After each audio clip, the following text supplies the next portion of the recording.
यूं तो बनारस घाट अपनी खूबसूरती के लिए बहुत प्रचलित है, पर घाट के किनारे कई राज लिए बैठे हैं।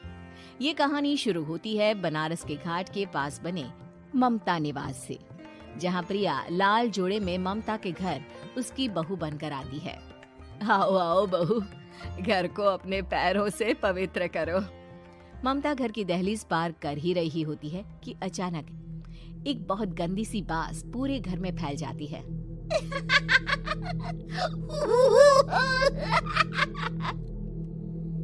ये बदबू और ये आवाजें, ये कौन हंस रहा है माँ?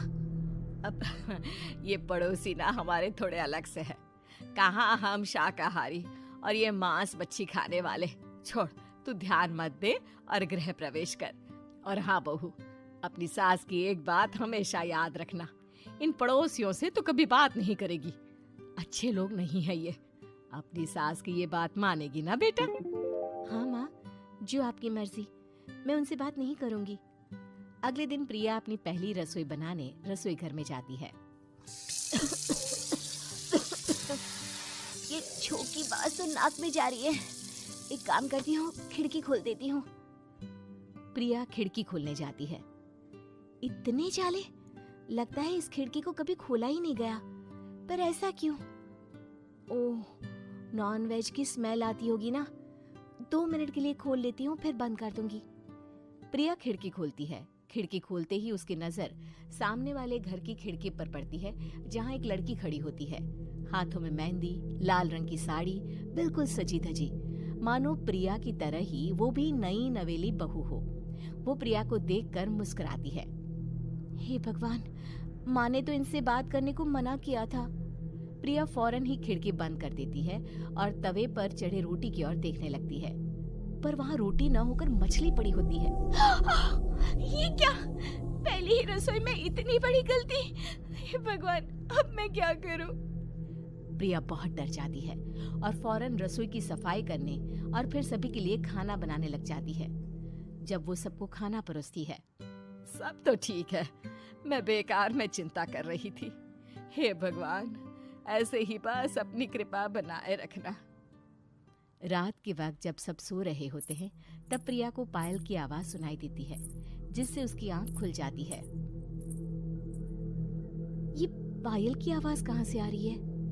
प्रिया उठकर उस आवाज के पीछे छत की सीढ़ियों तक जाती है। तभी उसे बच्चे के रोने की आवाज आती है। प्रिया छत पर जाती है तो क्या देखती है? वही लाल साड़ी वाली लड़की अपनी गोद में एक नवजात बच्चे को घुमा घुमा कर सुला रही है। तभी प्रिया की नजर उसके पेट पर पड़ती है। ओह गॉड, ये तो प्रेग्नेंट भी है। सुनिए, बच्चा सो नहीं रहा है क्या? मैं कुछ मदद करूं? नहीं नहीं, आपके घर वालों को अच्छा नहीं लगेगा, मैं संभाल लूंगी। स्नेहा की गोद से बच्चा हाथ मारकर प्रिया की गोद में आने को छटपटाने लगता है। दोनों घर अगल बगल में बने होने के कारण प्रिया उस बच्चे को गोद में ले लेती है। प्रिया के पास आते ही वो सो जाता है। बच्चे का वो स्पर्श रात भर प्रिया भूल नहीं पाती और अगली सुबह वो छत पर कपड़े सुखा रही होती है। तभी उसे एक औरत इशारा करके बुलाती है। स्नेहा कह रही थी बाबू तुम्हारी गोद में आते ही सो गया। मैं गौरी, स्नेहा की माँ हूँ। बहू, घर आना, बाबू को खिला भी लेना। शाम को जब घर पर कोई नहीं रहता, बच्चे से मिलने के लिए प्रिया छिपकर अपनी पड़ोसन के घर चली जाती है और कुछ देर बच्चे को खिलाकर वापस लौट आती है। इसके कुछ दिन बाद ही प्रिया को पता चलता है कि वो माँ बनने वाली है। ममता की खुशी का ठिकाना नहीं रहता।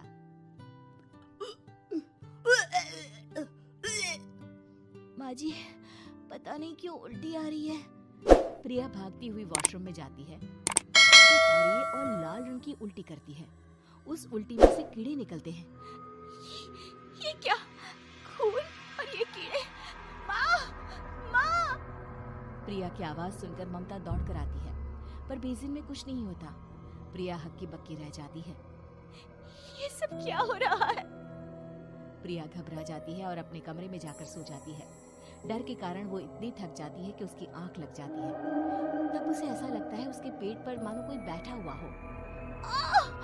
कौन हो? प्रिया के पेट पर एक 5 महीने की बच्ची बैठी हुई थी, जो बुरी तरह जली हुई थी। माँ, तुम ही मुझे लाई ना अपने पेट में? मैं तुम्हारी माँ नहीं हूँ। कौन हो तुम? माँ, देखो मैं जल गई बुरी तरह से। 6 महीने पेट में रहने को भी मुझे नहीं मिला। सहला दो ना माँ। बचाओ, बचाओ, माँ। ममता दौड़कर कमरे में आती है। प्रिया की बातें सुनकर वो सब समझ जाती है। तू कहीं बगल वाले घर में तो नहीं जाकर आई ना बहू? मुझे माफ कर दो, मैं गई थी माँ। उस घर में सब मरे हुए हैं बहू। कई साल पहले स्नेहा उस घर में बहू बनकर आई थी। कुछ ही दिन में वो एक बच्चे को जन्म देने वाली थी। पूरा घर बच्चे के आने की खुशी में खोया था कि एक दिन अचानक उस घर में आग लग गई। सब बुरी तरह जलकर मर गए। गौरी आज भी दादी बनने का इंतजार कर रही है और इसीलिए स्नेहा ने अपना अजन्मा बच्चा तुम्हारी कोख में डाल दिया। ममता ये कह रही होती है कि पीछे से उसके पैरों को एक बच्चा पकड़ लेता है। दादी, दादी। माँ, स्नेहा की गोद में यही बच्चा था। ये बच्चा कौन है फिर? तेरी मौत है। तेरी भी दादी।